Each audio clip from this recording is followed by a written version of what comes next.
Just a little video because last night me and my friend Sarah were having this conversation about we both like fantasy books, and fantasy books often include mythical creatures. So we were thinking, what is the best mythical creature that you would want to be? Often people ask, like, if you were an animal, what would you be? But this is mythical creatures, which are way cooler because they're not real. Stuff that isn't real is always cool than stuff that is real. If they were real, like, eh. So I have a very bad list of some creatures that she gave me, and then I'm gonna go through. She said fairy was what she would be. I disagree. I thought that merman was the best, and I'll show you why. So let me just go through all these. Fairy, okay. This, when you think fairy, you think of like Tinkerbell, okay? Small, 99% of the time they're female. Little magical stuff, pixie dust, all that. So, probably from a male perspective, definitely not a good choice for me. But besides you're small, you can get crushed. They do that all the time in fairy stuff. They're like, boop, crushed, or very close to be. So why would you want to be small? Being small never works out. Like, less than a foot or something. It never goes bad. Vampire, now I'm gonna say, now, in fantasy books, authors will often create their own rules. Like, they're gonna have creatures and they're gonna follow the same borderline like rules, but they might tweak them and stuff. So this vampire is gonna be like the original.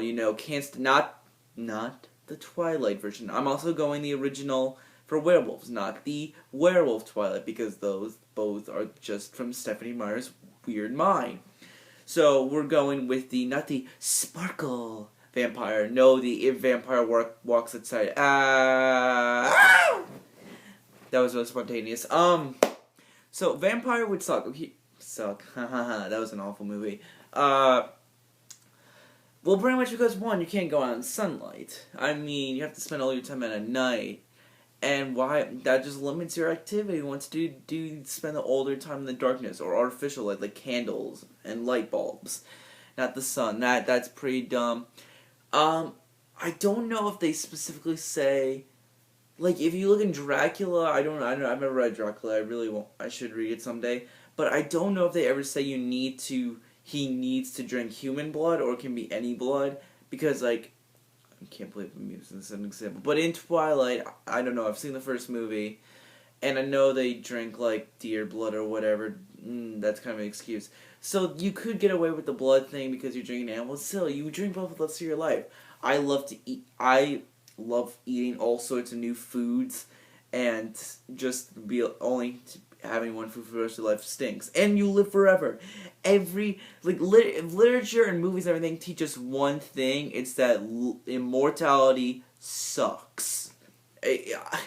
Everyone's like, I want to become immortal. Then if they do it, they're like, wow, immortality sucks. So, of course, you could die. You just need to have your wooden stake through the heart, or just throw some holy water on you, or sunlight.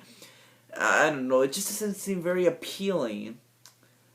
But then again, if you think about it, it's like, I can't believe I'm still using this again, but try to think about it. If you're bitten at the right time, and you don't age, like, from like 18 to your early 30s, like, you'd be that age forever, your prime, that would be good for a bit. But then you realize, man, mortality sucks, and then you want to die, because eventually you get bored with life.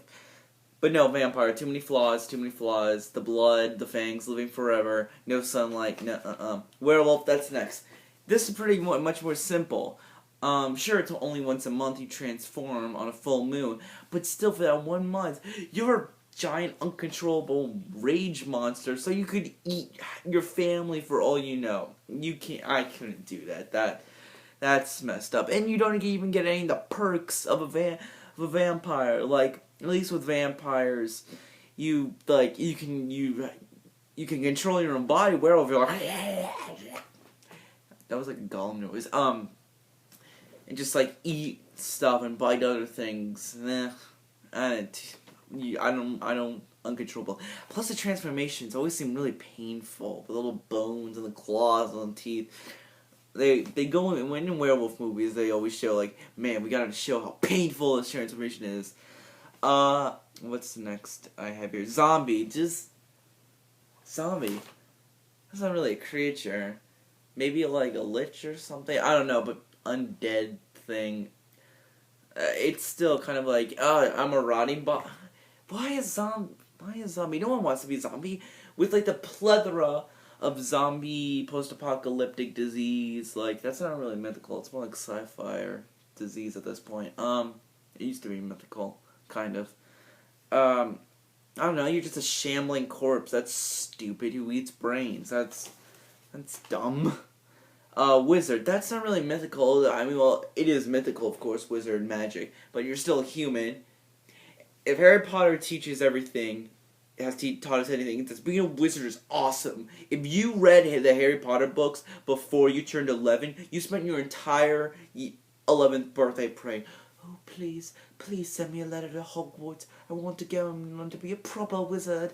But no, I don't care if anyone call me a mudblood. I want to be a wizard, please. And remember, kids, it's not Avada Kedavra. It's Avada Kedavra! Because that's how Voldemort says it every single time. But yeah, wizard, I do that, but it's not mythical enough. You're still a human. Darn it. Elf. Okay, we're not going to do the Santa Claus elf. We're going... when I think elf, I think most modern-day fantasy goes with the J.R.R. Tolkien elf. Which is the very tall, pointy ears... lives in the forest and stuff.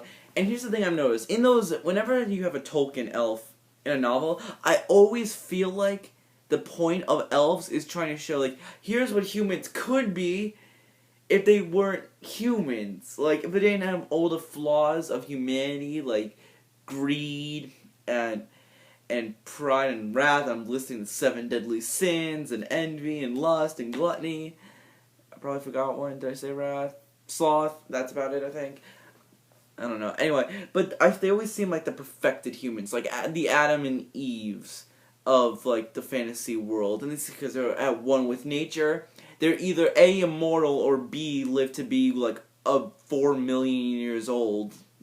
Pick or choose, it doesn't really matter. And then, they're incredibly smart. They're usually 10 times stronger. They move at the speed of light. They're pretty much like mini Supermans. So actually, elf, that's actually another good option, because there's really no flaws with elves at all. I keep trying to think, like, if there's a flaw with elves, but there really isn't a flaw with elves. They're, like, many fantasy have them to be, like, the perfect being. As I said before, man without all of its flaws. That's what I've always felt that Tolkien elves were. And I think actually anyone would say, yeah, I want to be an elf. Okay, there is one thing. They always seem to be very emotionless. Like, they're very monotone. Like, you maybe can sense, like, their urgency in the voice or maybe their tone. But they're always like, yes, we must go defeat the enemy, of course. And then 2 minutes later, honey, what are we having for dinner? Oh, we're having, yeah, another thing. Elves often seem to be vegetarians and stuff. I've never really seen elves eat meat or anything. I don't know. I like my meat, so I might have to pass on that. I don't know. Like, see, there's what I could go for. The elves that live to 4 million. Not living forever like a vampire, but 4 million years as an elf. I can dig that. That's cool. So elves, pretty good, except you won't have that much emotions on the outside. I'm sure they're very emotional inside to keep it all constrained. But you're a mini Superman, so that kind of outweighs it all, because elves are pretty awesome. And you have pointy ears, those are cool. Put earrings on them or something. Dwarf. The 3 staples of fantasy, these like modern day fantasy, is pretty much like you have your good guys, the elves, the humans, and the dwarves, and then you have your bad guys, which are all pretty much variations of orcs. I don't know about except Game of Thrones. I don't know that much about Game of Thrones. I want to get into the books. I mean, A Song of Ice and Fire, or the TV show, no matter. Anyway, dwarves. They're always miners. They're always short. They always have beards. And half the time, there's no female dwarves. There are just manly men. manly man who drink beer all day and mine rocks and eat meat right off the spit. But yeah, they work in mines all day. And, I mean, and they're really short. Like, I know I'm going back way too much to Tolkien and if you look at Gimli, like, he's always kind of bumbling around. He's always, I don't know, it's so bad. And you can't even take him seriously half the time because he's just really short. And he's just mumbling around talking about rocks and stuff. I don't know, it just seemed like, they're cool. They seem in books and movies, they seem like cool guys to hang out with, but I'm not sure if I want to be one, just because I don't like, you'd be underground half your life, and, underground, not the place for me. I mean, I'll go there, underground, but I don't want to spend my life down there. This is really the last one, Genie. Now, at first I thought Genie would be cool, because on the condition that your lamp is like a penthouse apartment. That'd be awesome. I just spend all my day guessing, yes, my penthouse apartment. The problem is that you are essentially a slave to give those 3 wishes to whoever it is. Now, of course, there are the rules, like you can't force someone to fall in love, you can't bring people back from the dead. I think there's a 3rd rule. I'm pulling this straight out of Aladdin. Thank you very much, Disney.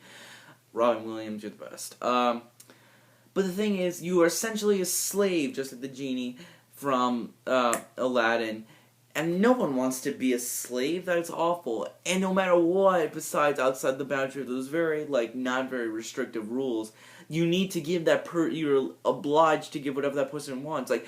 Sure, you might get a good guy, like a nice average Joe wants some of the basic things, you give it to him, bro, there you go. But, but obviously this kind of goes back to how men are not perfect. Think about, Hitler found a genius, I want to kill everybody! Well, do you really want to? Yes, you're the genie, you have to do what I say. Oh, fine. Oh, great, everyone's dead, you made me do that. Why do you want to be, why you be forced to do that? That's not wrong, I don't want to be a genie. So finally, I get back to the mer people, who I thought would be the best mythical creature to choose from. Why? Okay, several reasons. One, they never have to deal with any problems, at least in fantasy. Whenever you see, in a fantasy book, when mer people are there, they're just there. On the land, stuff is happening, battles are being fought, magic and swords clashing and all of that. But the mer people, they're just under the sea, no problems, some pollution, but we can deal with that. They always just seem like they're there, enjoying the time. And usually most of the time with more people, it's just mermaids. And there's really 2 kind of mermaids. There's the very clear top half human, bottom half fish. But then there's the more, I guess, realistic, mostly fish part with human elements like arms and facial features. And yeah, they seem to have no problems. They're just under the sea, living their lives, enjoying a good time. I don't know the specifics, but I think they live pretty long lives, quite a few centuries. So that's good. Think of all the cool stuff underwater. You go shipwrecks, find Atlantis, all that cool stuff. Why not? It's pretty cool. That's awesome. It's just that they seem to have the least amount of flaws. You breathe underwater, who wouldn't want that? Go with some spears and go hunting, it's fun. If you're a mermaid, you can go and attract sailors to the dunes if you're into that stuff. Who knows? But yeah, also thing kind of like mer people are usually shown. When mer people are the unrealistic with the clearly top half human, the bottom half clearly fish, they're often shown to be very beautiful, very handsome, like men with very chiseled chest and chin, very manly, and then the women are incredibly beautiful and stuff. So that's definitely a pro.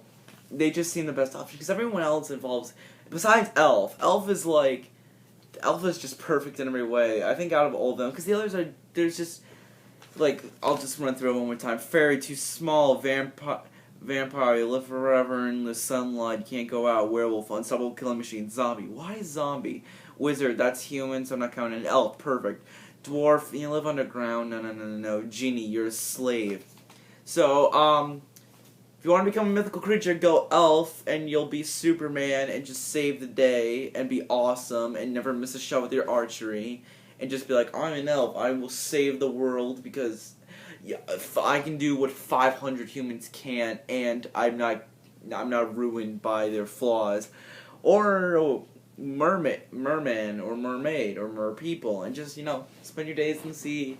Oh, look at all the sights. Look at those silly surface people fighting their wars. I'm gonna hang out with this lovely octopus here and have some good times, because I'm a merman. Mermaid man and monocle boy.